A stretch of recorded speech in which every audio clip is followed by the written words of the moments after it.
السلام علیکم ورحمۃ اللہ وبرکاتہ۔ بسم اللہ الرحمن الرحیم۔ 12 روزہ آن لائن نورانی قاعدہ تصحیح و تدریس کورس کا 8واں درس، اس میں ہم 6-7 باتوں کو سنیں گے انشاءاللہ۔ سب سے پہلی بات تو وقف سے متعلق ہیں۔ کچھ باتیں گزشتہ سبق میں ہو چکی ہیں اور کچھ مزید باتیں وقف سے متعلق آج ہم سمجھیں گے۔ وقف سے متعلق کہاں وقف کریں گے، کیسے وقف کریں گے، وقف کرنے کی کیفیت کیسے ہوگی، محل کیسے ہوگا، اس اعتبار سے تجوید کی کتابوں میں بہت ساری قسمیں الگ الگ اعتبار سے ذکر کی گئی ہیں۔ کہاں وقف کریں گے، آیت پر کریں گے یا مفہوم کے مکمل ہونے پر کریں گے یا درمیان آیت پر وقف کریں گے۔ اس سلسلے میں قراء کے 3 مذہب پائے جاتے ہیں۔ 3 مذہب پائے جاتے ہیں۔ پہلا مذہب یہ ہے کہ آیت پر وقف کریں، اور آیت پر وقف کرنا سنت ہے یا مستحب ہے۔ دوسرا مذہب ہے معنی کا لحاظ رکھیں، جیسے وقف تام وقف کافی ہو اس لحاظ سے وقف کریں۔ اگر آیت پوری ہوتی ہو لیکن بات مکمل نہ ہوتی ہو تب بھی آیت پر وصل کریں۔ تو یہ 3 مذہب ہوئے۔ پہلا مذہب ہوا آیت پر وقف کریں، دوسرا مذہب ہوا معنی کا لحاظ رکھیں، اور تیسرا مذہب ہوا کہ آیت پر وقف کرے لیکن آیت پر اگر معنی پورا نہ ہوتا ہو تو آیت پر بھی وصل کریں، ملا لیں۔ تینوں کی گنجائش ہے، لیکن پہلا مذہب سنت ہونے کی وجہ سے، مستحب ہونے کی وجہ سے زیادہ بہتر ہے۔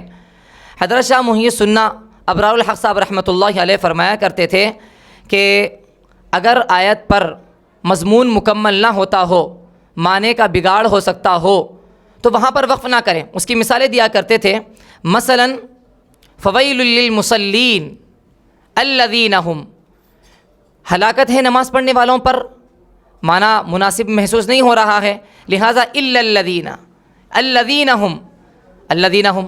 اسی طریقے سے دوسری مثال ہے والعصر ان الانسان لفی خسر، سارے کے سارے انسان خسارے میں ہیں۔ یہاں وقف کرنا مناسب نہیں ہے، اس لیے کہ بات ادھوری رہ گئی ہے۔ الا الذین، جب تک کہ مستثنیٰ نہ آ جائے، الا کے بعد ہم وقف کریں۔ ان الانسان لفی خسر الا الذین آمنوا، یہاں وقف کریں۔ اسی طریقے سے اور بھی مثالیں ہیں جہاں اہل علم معنی کو سمجھ سکتے ہیں، سمجھتے ہیں، انہیں چاہیے کہ وہاں وقف کریں جہاں پر بات پوری ہوتی ہے، اس مذہب کے لحاظ سے۔ اور محی السنہ رحمۃ اللہ علیہ کا کہ جتنے الفاظ ہیں وہ بھی اسی قبیل سے ہیں۔ لیکن پہلا مذہب چاہے معنی مکمل ادا نہ ہوتا ہو لیکن اللہ کے نبی صلی اللہ علیہ وسلم نے آیت پر وقف کیا ہے تو اس لحاظ سے اسے سنت یا مستحب قرار دیا جائے گا۔ یہ تو وقف سے متعلق ایک عمومی بات، ایک قاعدے کے طور پر 3 مذاہب یہاں پر ذکر کیے گئے ہیں۔ اس کے علاوہ آیت کے ختم پر عام طور پر ایسے ہوتا ہے کہ ہم جب نمازوں کے اندر قرآن پاک کی تلاوت کرتے ہیں، آخر میں جھول سی آواز پیدا ہو جاتی ہے، الحمدللہ رب العالمین، جھول پیدا ہو گیا۔ جھول پیدا نہیں ہونا ہے۔ اور دوسری غلطی، آیت کے ختم پر جب ہم وقف کرتے ہیں ناک میں آواز چلے جاتی ہے، الحمدللہ رب العالمین۔ ان دونوں چیزوں کے اوپر اگر ہم توجہ دیں گے، مشق کریں گے تو انشاءاللہ یہ چیز ختم ہو جائے گی۔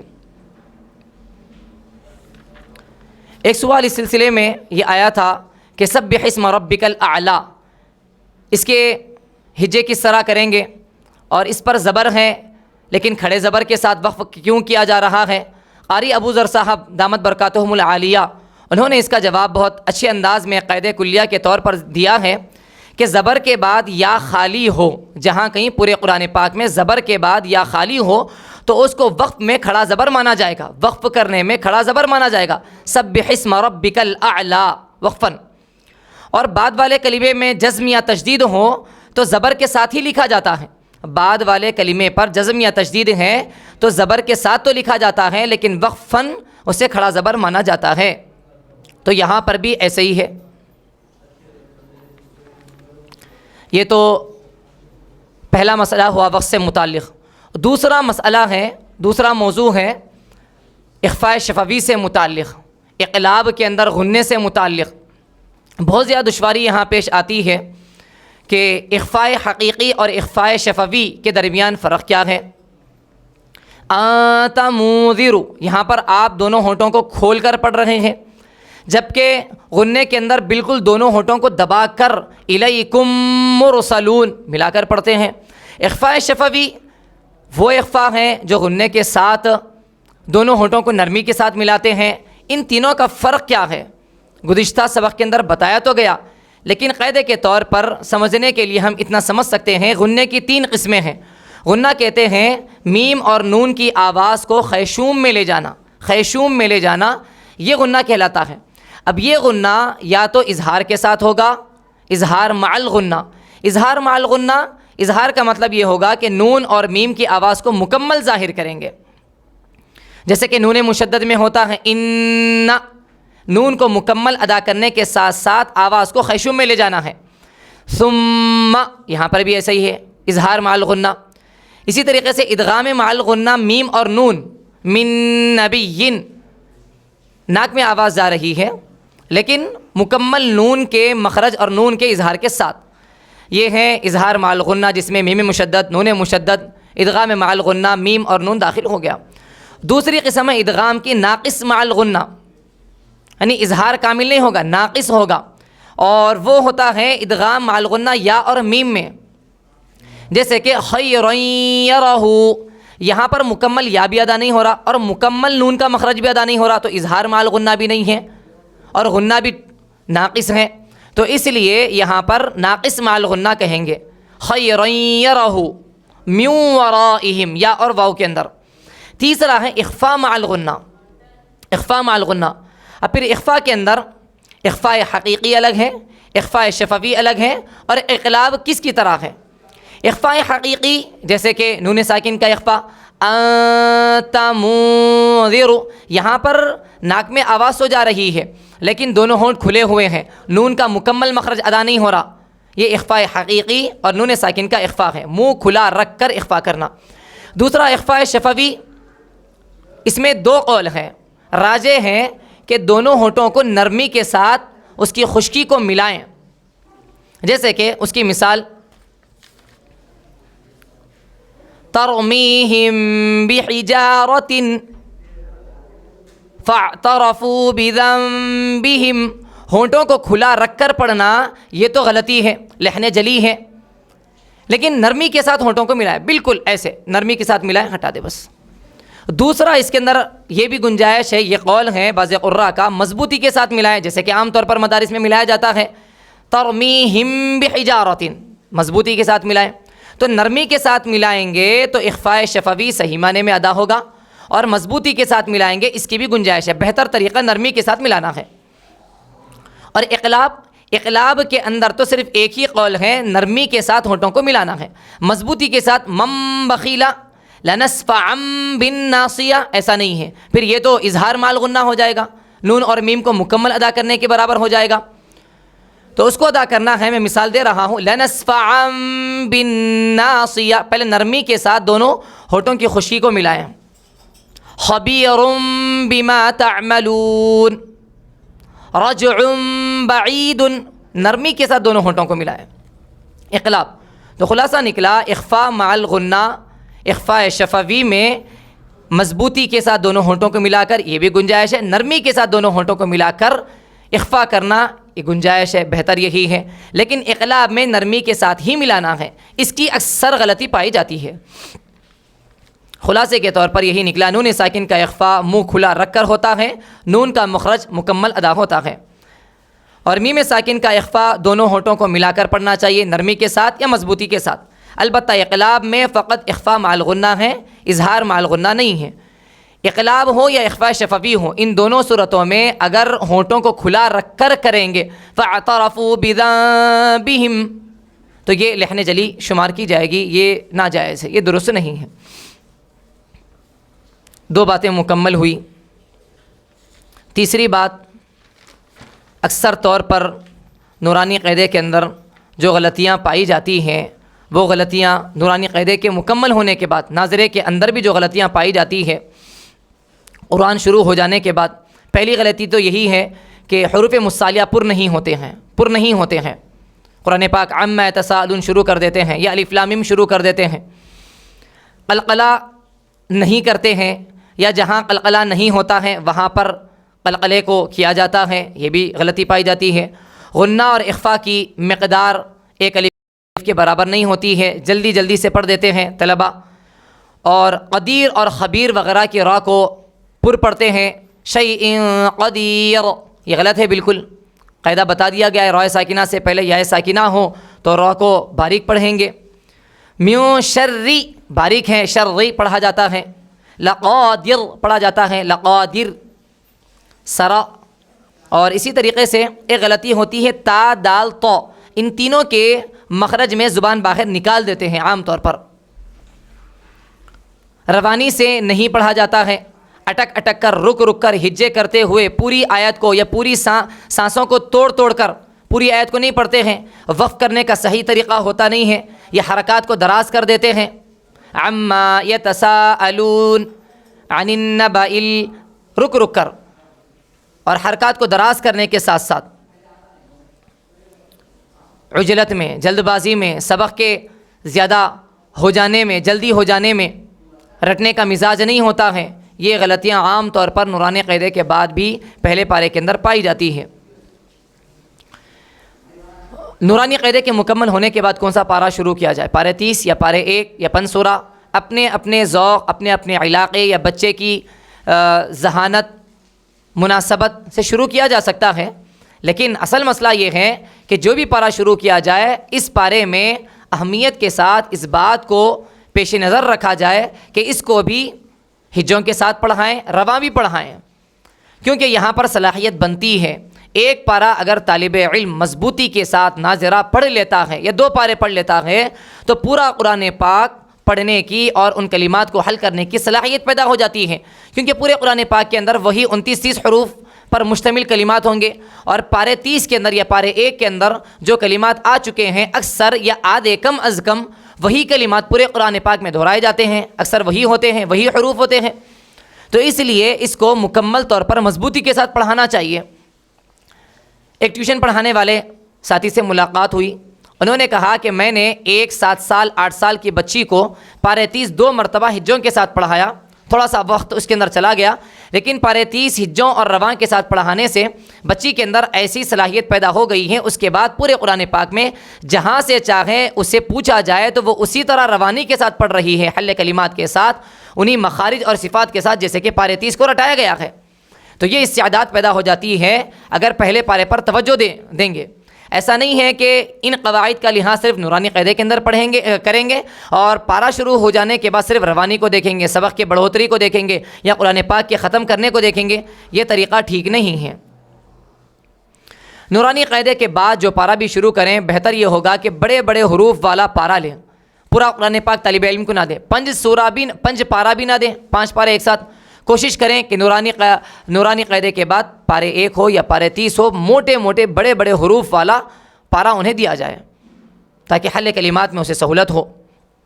پارے عام کے اندر بھی یہ بھی طریقہ بہتر ہے، بعض کتابوں کے اندر بھی لکھا ہوا ہے، بعض مکاتب میں اس کا تجربہ کیا جاتا ہے کہ پارے عام کو بھی سلیٹ پر لکھائیں، بورڈ پر لکھائیں، کاپی کے اوپر لکھائیں۔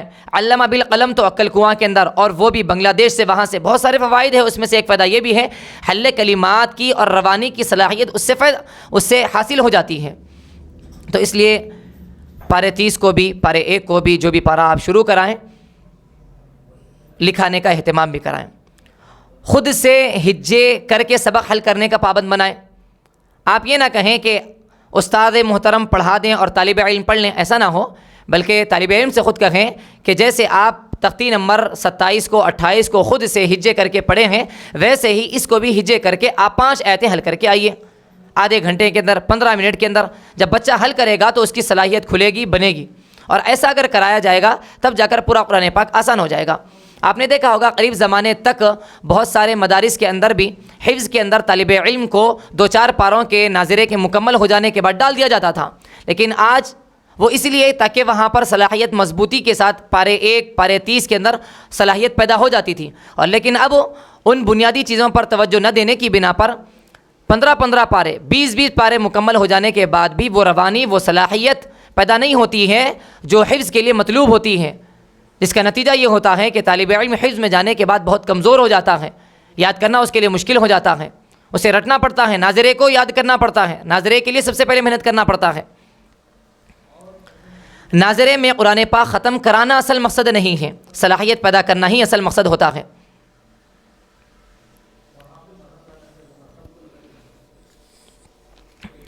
ایک سوال ذہن میں یہ بھی پیدا ہوتا ہے کہ کہیں ہم ایسے علاقے میں رہتے ہیں، ایسی جگہ رہتے ہیں جہاں پر مکتب بھی نہیں ہے، استاد محترم بھی نہیں ہے، تو وہاں پر آن لائن بھی پڑھا جا سکتا ہے، لیکن آن لائن پڑھانے کا بھی موقع نہیں مل رہا ہے، تو بعض ایسے ایپس بھی موجود ہیں جس کے ذریعے سے ہم نورانی قاعدے کو صوتی ہوتا ہے، وہ اس کی آواز ہوتی ہے، وہ پورے نورانی قاعدے کو پڑھا جاتا ہے، اس کو سن کر بھی ہم قدر اعتبار سے ایک اعتبار سے ہم اسے حل کر سکتے ہیں، اپنی غلطیوں کی اصلاح کر سکتے ہیں، پھر اس کے بعد کسی مجود کے سامنے کسی موقع پر آن لائن یا آف لائن بیٹھ کر مکمل طور پر سنا دیا جائے۔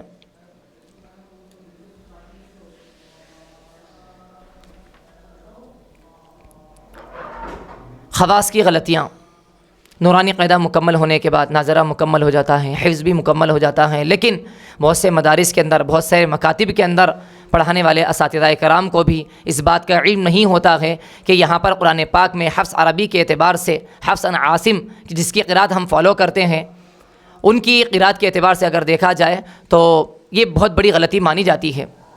ایک غلطی اس میں وہی ہے جو اخفاء شفوی اور اقلاب کی ہے۔ اخفاء شفوی دونوں ہونٹوں کو ملائے بغیر نہیں کرتے ہیں، یا ملاتے ہیں تو بہت مضبوطی کے ساتھ ملا دیتے ہیں، یہ پہلی غلطی ہوئی جو خواص کی بھی غلطی مانی جاتی ہے۔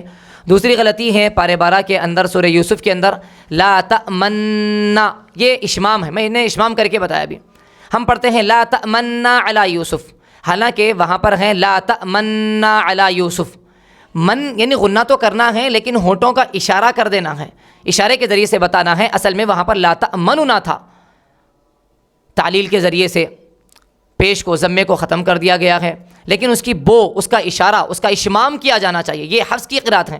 یا دوسرا طریقہ اس کا ہے کہ ہم اس کے اندر تہائی حرکت ادا کریں، اختلاس جسے کہا جاتا ہے، لا تأمننا علی یوسف، لا تأمننا اگر کہیں گے مکمل حرکت ادا ہوئی، لا تأمننا علی یوسف، تہائی حرکت، 2 تہائی حرکت کو ختم کر کے 1 تہائی حرکت کو ادا کریں۔ تو یہ طریقہ تھوڑا سا قدر مشکل ہے، لیکن یہ طریقہ تو آسانی کے ساتھ کیا جا سکتا ہے۔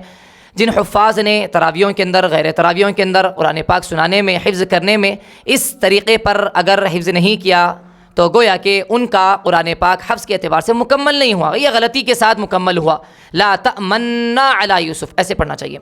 تیسری ایک بہت بڑی غلطی ہے، پارے 24 میں آخری صفحہ ہے، آیت نمبر 44 میں اعجمیٌ ہے، وہاں پر ہم بہت مضبوطی کے ساتھ 2 حمزہ کی تحقیق پڑھتے ہیں اعجمیٌ، حالانکہ یہ چیز بالکل غلط ہے، قرات حفظ کے اعتبار سے اگر دیکھا جائے اعجمیٌ، پہلے حمزے کی تحقیق ہے، دوسرے حمزے کی تسہیل ہے، اعجمیٌ وعربی۔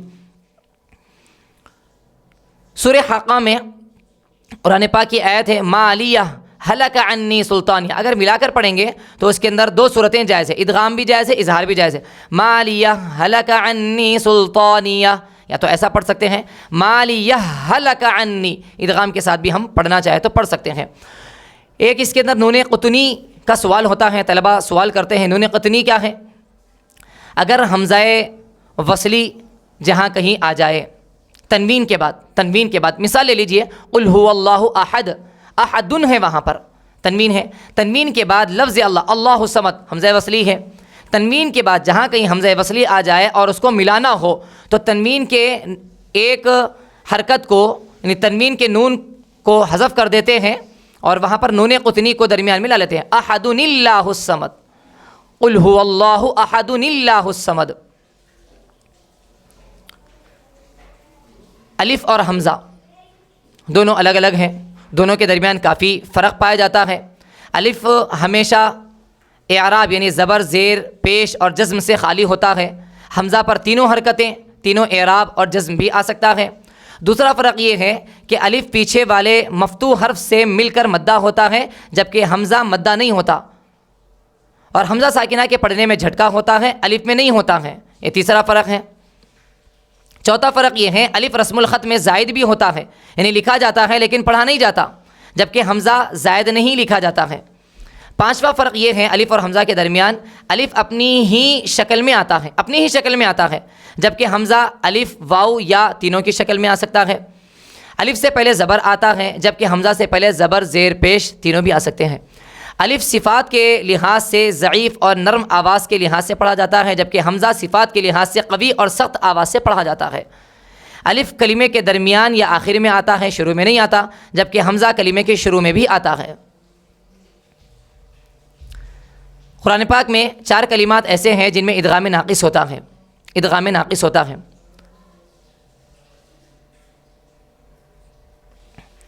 اور یعنی دونوں حروف تا اور طا دونوں کا مخرج ادا ہوتا ہے، جیسے کہ لئن بسطت، بسطت تا کا بھی مخرج اور طا کا بھی مخرج، احط احط، ما فرطتم طا پھر تا، ما فرطتم، ما فرطت، یہ چاروں کلمات ایسے ہیں جن میں ادغام ناقص ہوتا ہے، طا اور تا دونوں کا مخرج ادا ہوتا ہے۔ ایک کلمہ ایسا ہے پورے قرآن پاک میں جس میں ادغام تام ہوگا، الم نخلقکم، نخلقکم نہیں نخلقکم۔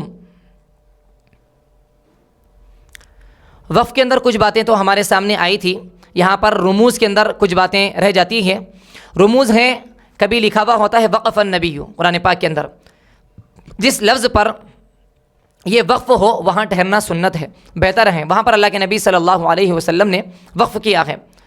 اور قرآن پاک کے ہر پارے کے اندر الربع لکھا ہوا ہوتا ہے، ربع سے مراد چوتھائی پارہ، 4 حصے کر لیے جائیں، چوتھائی پارہ، ایک حصہ اس کا، نصف آدھا پارہ، الثلاثہ یہ ثلث نہیں ہے، الثلاثہ ہے۔ حضرت مولانا عبید الرحمن اطہر صاحب برکاتہم فرماتے ہیں اس کو باضابطہ بتایا جائے طلباء کے سامنے، یہ الثلاثہ دراصل ثلاثۃ ارباع کا مخفف ہے، یعنی 4/3 میں 4 ربع میں سے 3 ربع ہو چکے ہیں، ثلاثۃ ارباع 4 ربع میں سے 3 ربع ہو چکے ہیں، پونا پارہ ہو چکا ہے، پون پارہ ہو چکا ہے۔ ثلث کہیں گے تو 1/3 ہو جائے گا، یہ غلط مطلب ہو جائے گا، تو الثلاثہ ہے وہ ثلاثہ ہے، ثلث نہیں ہے۔ سیدنا حفص عن عاصم رحمۃ اللہ علیہ کی جس کی قرات ہم پڑھتے ہیں، ان کی قرات، ان کی سند اللہ کے نبی صلی اللہ علیہ وسلم تک پہنچتی ہے 3 سندوں کے ساتھ۔ امام عاصم کوفی جو تابعی ہیں، وہ درمیان میں واسطہ ہیں، استاد ہیں، اور ان کے استاد ہیں عبداللہ بن حبیب السلمی، اور ان کے استاد ہیں عثمان، علی، عبداللہ بن مسعود، زید بن ثابت، ابی بن کعب رضی اللہ عنہم، یہ 5 صحابہ کرام ہیں۔ ان 3 واسطوں کے ذریعے سے حضرت حفص رحمۃ اللہ علیہ کی سند اللہ کے نبی صلی اللہ علیہ وسلم سے جا ملتی ہے۔ حضرت حفص بن سلیمان بن ابو داؤد یہ کوفہ کے رہنے والے غاضری البزار ہیں، یہ اپنے استاذ عاصم ربیب ہیں، ان کے 90 ہجری کے اندر پیدا ہوئے اور 180 ہجری کے اندر وفات پائے، 90 سال کی عمر پائے ہیں۔ قبولیت خداداد ایسی تھی ان کے پاس کہ بعض ممالک کے علاوہ پوری دنیا کے اندر تقریباً انہی کی قرات پڑھائی جاتی ہے، البتہ ورش عن نافع کی قرات مغرب، مراکش، الجزائر، تیونس، مرتانیہ وغیرہ کے بعض حصوں کے اندر تو ورش وغیرہ کی قرات پڑھائی جاتی ہے، باقی اس کے علاوہ تقریباً پوری ہی دنیا کے اندر حضرت حفص عن عاصم کی قرات پڑھائی جاتی ہیں صدیوں سے مکاتب کے اندر، مدارس کے اندر۔ یہ امام اعظم ابو حنیفہ رحمۃ اللہ علیہ کے تجارت پارچہ کے اندر، کپڑوں کی تجارت کے اندر شریک رہے ہیں۔ قرآن پاک کے اندر عین لکھا ہوا ہوتا ہے، عین کا مطلب یہ ہوتا ہے کہ یہاں پر رکوع مکمل ہو چکا ہے، رکوع یہاں پر مکمل ہو چکا ہے، اور رکوع کے جو نیچے لکھے ہوئے ہوتے ہیں نمبر، وہ پارے کے رکوع ہوتے ہیں، یہاں تک اتنے رکوع ہو چکے ہیں۔ اوپر جو نمبرات لکھے ہوئے ہوتے ہیں 1 2 3 4، وہ سورے کے اعتبار سے لکھے ہوئے ہوتے ہیں، سورے کے اعتبار سے 4 رکوع 5 رکوع ہو چکے ہیں۔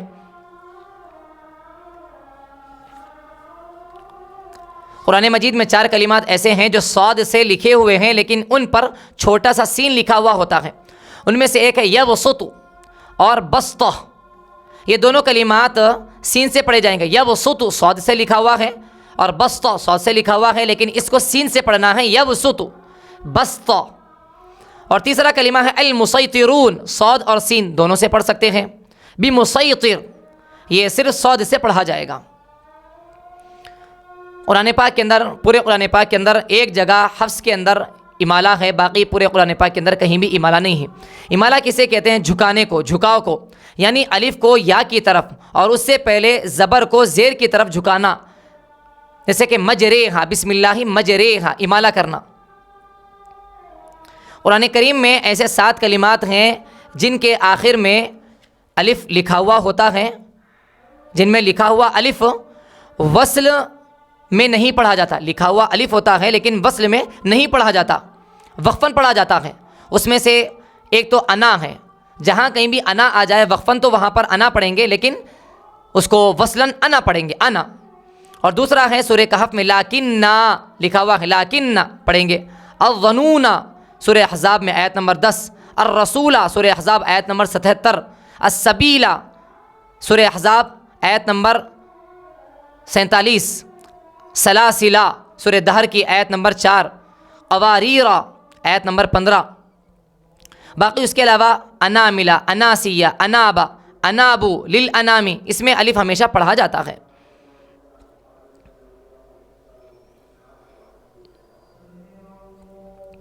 کچھ اور باتیں باقی رہ گئی ہیں اس سے متعلق، استعاذہ، بسملہ اور نورانی قاعدے کا خلاصہ، یہ انشاءاللہ آنے والے درس کے اندر پیش کیا جائے گا آپ حضرات کے سامنے.